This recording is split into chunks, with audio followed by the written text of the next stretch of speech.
Seekers, seers, existential shifters, welcome to where you belong. If you're a muggle that happens to stumble by, welcome to the first day of the rest of your life. My name is Morgainne, and this is The Shift. And happy birthday, Pisces. Picking up on the song, Hit Me Baby One More Time.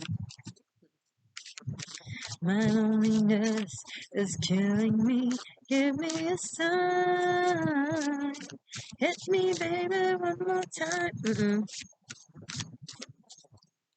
Don't let them hit you one more time. See, Saturn is now moving into Pisces, into your sign.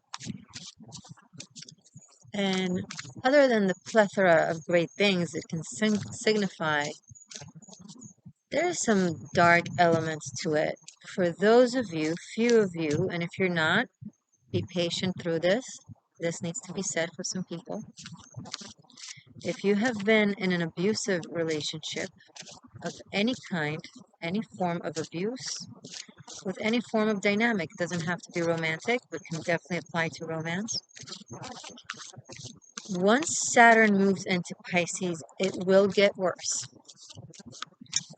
Because as Pluto is right now in the last degree of Capricorn, the 29th degree, which is very erratic, that's when people with the intense need to control that have been crumbled throughout this transit of Pluto in their sign, or Pluto in the archetype of control within their chart, they will double down. It will be a swan song. They will throw a fit, a tantrum. They won't want to let go of that which desperately wants to be set free of them. And Saturn moving into your sign, its shadow, dark aspect can be of abuse. It will worsen things. Don't wait for it to happen. Leave before it's too late. I'm not fear-mongering. There are people out there who need to hear this. You have to hear this. I need you to hear me. You know who you are. You know who you are. They will change, they will try again and again and again, and nothing has ever changed. Oh, things will change for the worse. Don't be there to watch. Don't stay there to test me. I don't know you, you don't know me. I'm not that important. I'm not more important than you. Proving me right or wrong is not more important than your well-being. Okay? It's your birthday. Let this be the first month of the rest of your life. Now, it also applies for the majority of you, because that's where magic gets produced. That's where dreams come true. That's where your amorphic, ethereal, infinite inspiration and magic get framed. A beautiful, classy frame that showcases the beautiful painting that is you, or the beautiful artist that is you. This could be a really amazing time for many of you. And for some of you, it could be a liberating time. Just please, please don't let this be a tragic time.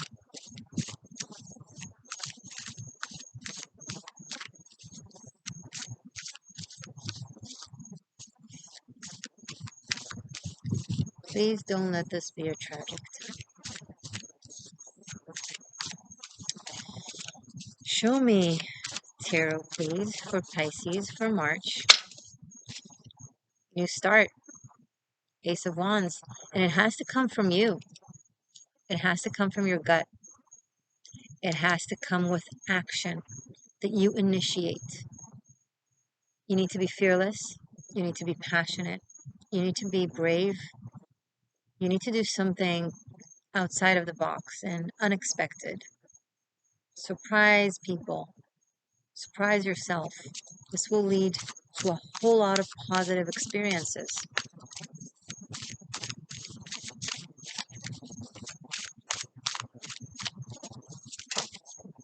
Nine of Pentacles.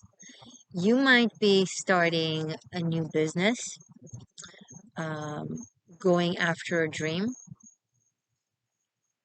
or maybe the dream just kind of surprisingly comes to you with results. This could be sudden windfall of money. You do have a lot of energy in your second house of Aries. You have Venus, you have Jupiter.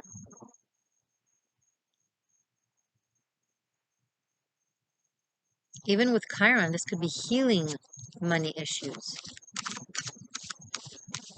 This is when you choose yourself, Pisces. This is a time for independence, independent expression that is unapologetic. You just go for it. You're so beautiful. You're so creative. You're stunning when you let yourself shine. Too many cards.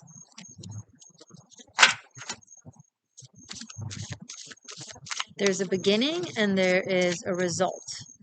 Ace of Wands is the surprise beginning, or something that you initiate and surprise others. And Nine of Pentacles is great results after a long, tedious, hard work and investment. And I see it simultaneous and complete one another. And now we have King of Wands.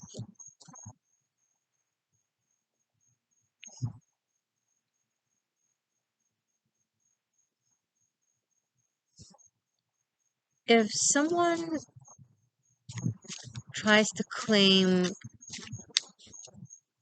in a weird way, like some form of credit for some idea that you have or a success that you have, and they're like, yeah, it's thanks to me because I did this and that, so you should give me this and that.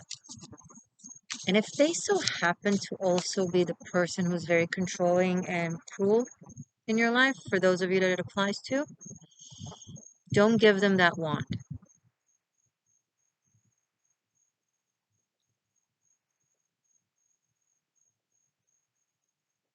I'm picking up on a very wanty energy around you, Pisces, but wanting not in a lovingly passionate way, not in a heartwarming way, but like Smeagol in the Ring. It's sick. It's it's dangerous. It's obsessive. It's stalkery. It's presenting itself as very kind and protective and warm. But if you have a bad hunch, even if it's someone that you're not familiar with, even if it's someone new that comes into your life and is super exciting, but also something feels off, please listen to your instincts. You have to listen to your gut instincts this month. They won't fail you. There's also a full moon in Virgo across from you. I feel like for some of you, this will be the ending of a relationship that has been very sticky. It's like everything great that you've done, somehow they've managed to wear it as if it's their cape. Usually I don't say it about the King of Wands. Usually it's a very warm, positive, protective in a good way energy, but I'm just, this is where I channel the cards. There's something else going on here.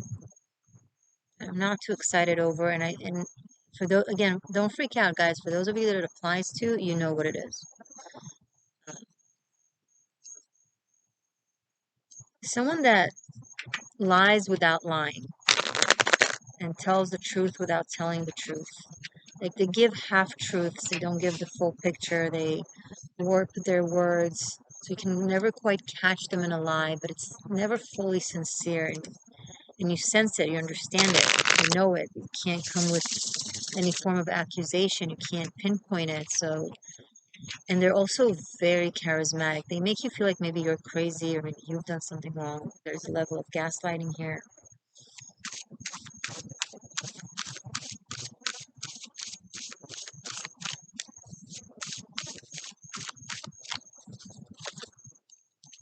the Hermit, and this is the truth of this situation.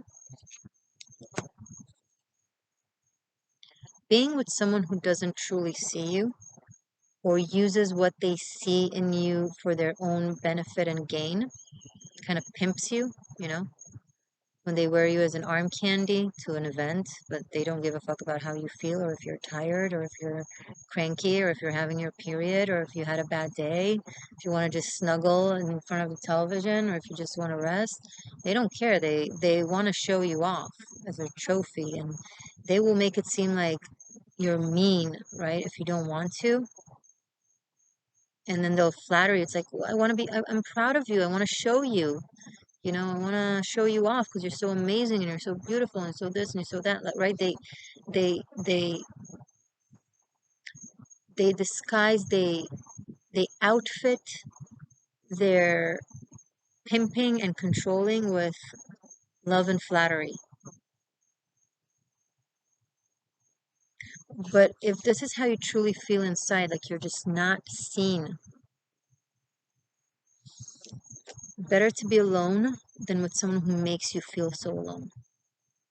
There is some ancient energy and wisdom surrounding you. This could be an ancestor, a mentor, a guide, a deity that you believe in that wants to give you messages, that wants to speak with you, but it has a hard time reaching you energetically because you're surrounded by possibly someone who's just kind of taking over your energetic auric field.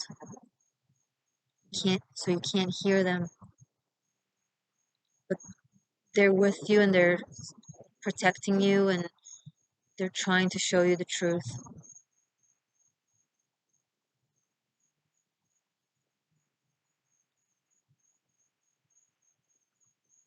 For some of you, it's going to feel very serendipitous and miraculous where if you have that negative influence in your life that you just can't shake off, something will grab their attention elsewhere and they'll just start drifting towards that. And then for some of you, they will willingly leave because there's something seemingly more interesting there. But it's spirit putting a fata morgana in front of them, like luring them with anything really, just to keep their mind off of you, to give you like a path out, a way out.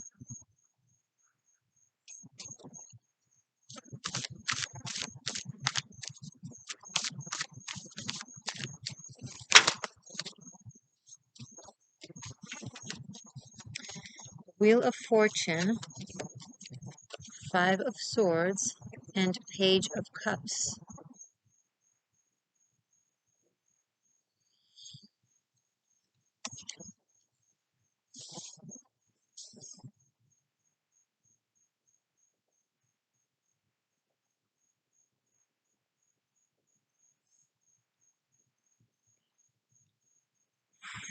I think events are going to occur.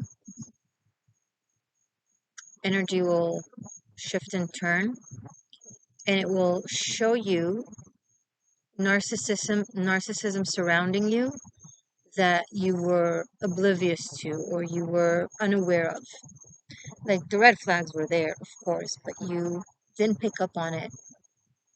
And something about this person's or the situation's behavior is going to become so apparent and in your face, and everything will feel like a lose-lose situation. And then a level of distortion that they will try to portray portray it under in order to evade allegedly being, you know, someone who played the situation. No, I wasn't playing the situation. I was caring about you in this and that way. You know, it's like, it's a very young soul that is a bit lost. You're not supposed to be their healer. Now, for those of you who are cross-watching for a Pisces and are yelling at me, that's the Pisces I'm dealing with. It could be reversed, okay? If you're a cross-watcher and this is a Pisces person that is like that, that can definitely be. but I'm reading for Pisces, so I'm going to talk to Pisces, and you, the seeker, will place yourself in the narrative. Okay, you can be any of the characters here. February was harsh, but it's like it wasn't harsh enough for some of you. It's like you wouldn't hear it in the harsh whisper, you might hear it in the harsh shout. I'm not saying this to scare you. I'm saying this, again, for those of you that this applies to. Wake the F up. You gotta. Because, again, Saturn moving into Pisces, Pluto dipping into Aqua. It's gonna come with some twists and turns. It's not gonna be a quiet, fluid transition. Uh, there's going to be about a week or 2 weeks where nothing is in Aquarius. Like on the 7th, Saturn is leaving Aquarius into Pisces, right? And I think it's on the 20th or the 21st. Don't, I might be a little bit off. That's when Pluto moves into Aquarius. So in between, there's these 2 weeks in the middle of March where Aquarius is like, doesn't have these very dramatic, intense energies in it. It's like taking a breath above water to all the Aquarius energies within the charts of the people. And I think that's when the Aquarian energy, and I don't mean Aquarius people necessarily, but the Aquarian energy, which we all have inside, we all have all the signs in our chart, right? That's when the Aquarian energy will, it's like, oh my God, this is so dark, but imagine if the Aquarian energy is in a cell and they're not a bad guy. Maybe they're held hostage. God forbid, even tortured. I know it's dark as AF. But then, two of the guards, the main guards, somehow leave the floor or the cell or the area, and no one is keeping watch. And that Aquarian energy has a moment to send a signal, like an SOS kind of thing, a message to the world. And that message will be free to reach whoever it needs to reach to. But then as soon as Pluto moves into Aquarius, in this reference, in this narrative, um, that's when the Aquarian energy will have to go back to staying quiet and not rock the boat, so to not get hurt.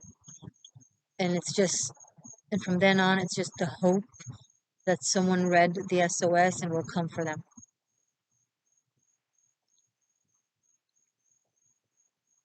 If someone sends you the next month call for help, if you hear a call for help,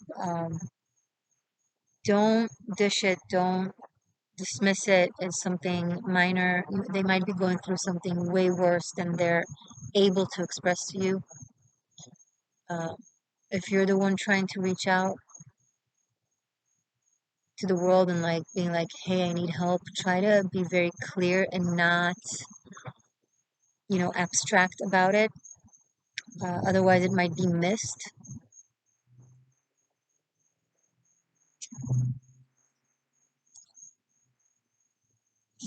People reach out for help in different ways, and they can be very proud, they can be, they could be embarrassed of what they're going through, so they find subtle ways to say, hey, I need help, you know?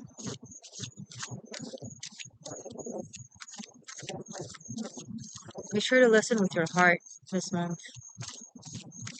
It's very important.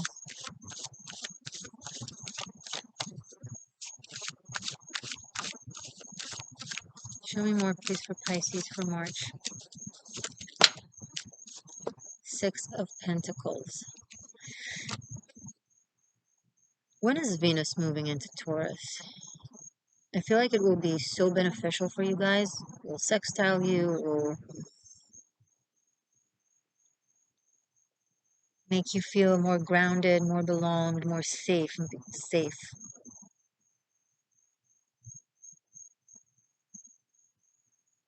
Venus moving into Taurus will bring a sense of safety in case you're feeling unsafe.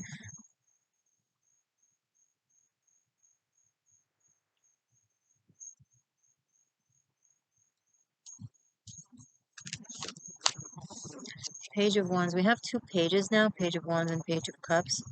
We have a King of Wands. This might be, some of you have a child with this person. Um, maybe you're going through a process of separation, and there's a kid or kids involved. Maybe they're gonna stay with their grandparent for a while the drama is setting down. For those of you who are staying in toxic, negative relationships for the children, that's the opposite. That's not for the children. You're just using your children as an excuse to stay stuck. Because teaching your children to be in unloving, toxic, God forbid, abusing relationships, and it doesn't have to be violence to be abusive. There's verbal abuse, there's emotional abuse, there's mental abuse when someone constantly plays mind games with you and makes you think you're crazy,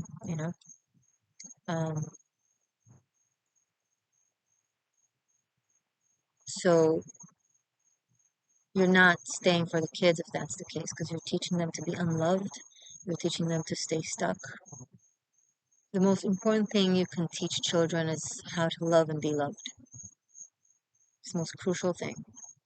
You can give them everything, but if you teach them to stay in an unloving environment, you create a hole at the bottom of the barrel. It doesn't matter how many things, wonderful abundance comes in, there's always something that sucks it all out.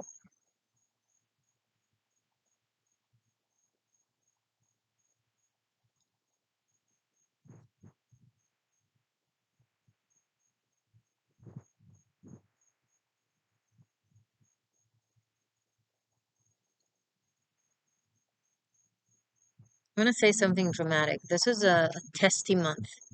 You will determine the next decade or two by the decisions you'll be making this month. And this is for those of you that it applies to major life decisions.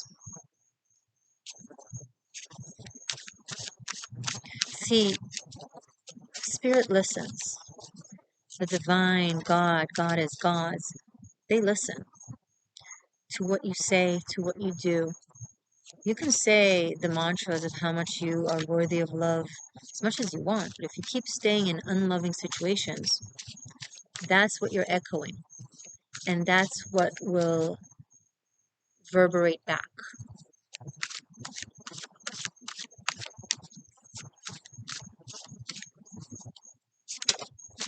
And Saturn into Pisces, it's such a karmic energy. Now, karma is neither good or bad in its nature, it's just cause and effect, right?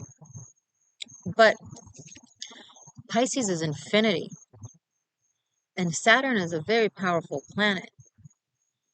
So whatever plays out through this energy is going to be very intense and picking up 1,000-fold. Whatever you put out there, it comes back 1,000-fold. Wherever you keep yourself stuck, it's going to echo 1,000-fold. This is a split between two possible worlds. Don't ask me what the answer is. The answer is, where is happy and safe? If one choice means unhappiness and lack of safety or lack of safety / happiness, then you have your answer. For some of you, I'm picking up that it requires sense of separation or geographical distance, and that's the thing that makes it harder. Some of you are going to face making a decision that is very challenging. It's going to feel like from paja la paja, it's like from one bad thing to, I need to choose from one bad thing to a worse thing. It's not really like that. What is seemingly the bad versus the worst will actually turn out to be not as bad as you were worried, and will lead to a lot of positive situation. So it's just seemingly on the surface.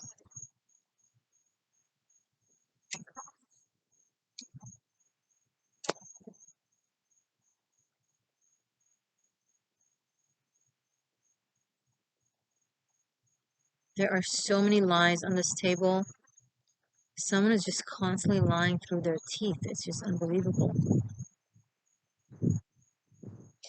They manifest many worlds based on those lies because they're very powerful.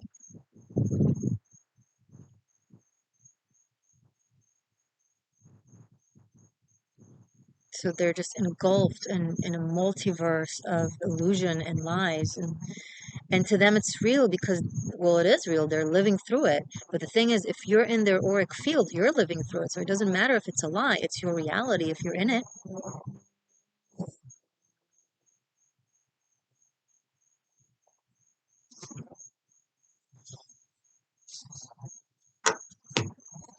Bottom of the deck, star and the death card.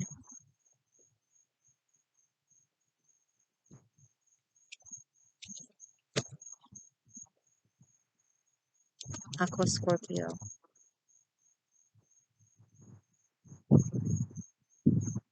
Pluto into Aquarius. This is, I mean, Pluto moving into Aquarius. Can it be more perfect?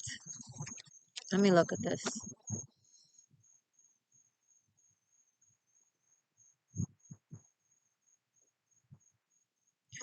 Pluto in your 12th house in your subconscious. And again, it doesn't matter if you're sun, moon, or rising. It's not just for rising Pisces when I say these things, because I know by the most parts when it comes to transits, most astrologers speak in reference to the rising sign. However, your moon creates an entire chart of your feminine ancestry, of your witchy ancestry, of your ancient knowledge, of your soul DNA. It has a 12th house. The sun, similar thing from the sun perspective. You can create a chart from any planet. So whatever type of Pisces you are, sun, moon, rising, etc., you have Pluto moving into one of your 12th houses in Aquarius. That is just going to open up, like you yourself rule the 12th house. So in a way, Pluto moving into your 12th house is Pluto moving into you, right? The divine, the infinite divine, the multiverse. That is already you. So you're a multiverse. You have a 12th house, which is the multiverse to the multiverse. Into it, Pluto moves in, which is the soul, purity, the alchemical process of transformation. It's godly in its essence. So the pure soul that is godly in its essence moves into the cosmos, that is the cosmos to the cosmos. It's a lot. And that's for the next 20 years. It's going to put Piscean people, spirituality, magic, arts, healing modalities in the absolute forefront, and having also Saturn in actually your sign in your first house in Pisces for the first 2-3 years, it's going to give it a really grounded, solidified start, right? It's like solving the puzzle from the outside in. You know, when I was a kid, I used to be a puzzle genius. Like when I was very little, I used to solve like thousands of pieces of a puzzle face down. I didn't even see the image. Like, it was crazy. People would just, gather around me in a circle and watch me do a puzzle. It was like an event, not an event, but like, family and friends and stuff like that. It was a thing. So I would always start from the frame of the puzzle and then move in from the outside in. So that's what I feel like God is doing, Goddess doing with the Piscean archetype in humanity. You know, starting with framing it, giving it a good structure, giving it a safe space to create and to explore and to speak to the divine. It's going to be I feel like a renaissance of magic. So exciting. Um, anyway, but you being Pisces is going to really affect you as well. So take this as like just one yet another hurrah of testy drama that you can do. Think about it like an episode of like something witchy or vampire, like a really great show where the characters are dealing with like crazy demons and monsters, but they do it with like magic and spells and energy work and camaraderie and, you know, forest creatures. I don't know. And it's like, and you want to be them even though it's terrifying. So this is you. This is you. You got this. You got this. You got your wand. Got your magic. Got your magic. On that note, stay magic, stay true. I love you. And there are 7 days of free trial over on Patreon. If you don't take advantage of the 7 free day trial on Patreon, I mean, what? Make it your birthday gift for absolutely free. Thank you for your patience, by the way. I love you. I'll see you soon.